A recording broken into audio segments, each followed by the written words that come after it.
Sherelle Spiller moves slower than she once did around her Rocheron farm. Hey, I'll show you a billy goat that hates everybody. The 59-year-old suffers from what she believes is a mystery disease. Small white worms that come out of my ears. You can feel them itching in there, and you can get a Q-tip and dig them out. Spiller is not alone. The sores come up and then these fuzzy things come out. It's almost like spores or, something like that. Lesions and scars cover Stephanie Bailey's arms and legs. Travis Wilson is a victim too. Just ask his mom. Feeling like bugs are crawling all over you, there's no way you can sleep. It's too freaky. So he would go days and days and days without sleep. This is a patient. According to nurse practitioner Ginger Savely, all three may have an emerging sickness called Morgellons disease. Yeah, it just looks like like maybe somebody picked at something and it got a little infected. When magnified 60 times, the sores take on a different look. Then as you start to focus in a little bit more, you can start to see the black fibers, the white fibers. Savely admits the idea of creatures living inside our bodies seems more like science fiction than science. I don't think a person can really believe it until they actually see it with their own eyes. The problem is people aren't looking hard enough.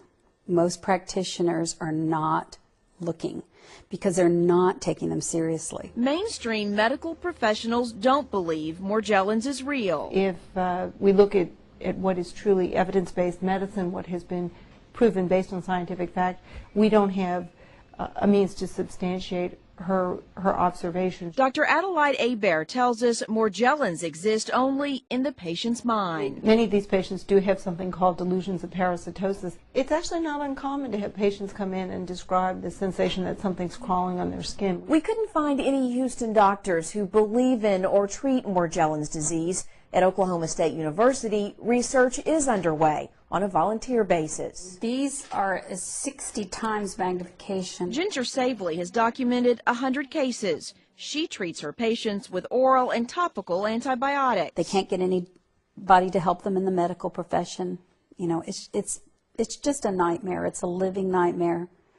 I can't imagine any worse disease. Lisa Wilson's son became so distraught about his condition, he took his own life 2 weeks ago. He would tell me that he wished he rather had cancer. He'd much rather have cancer because then at least he knew what he was up against. They're worried about the bird flu coming.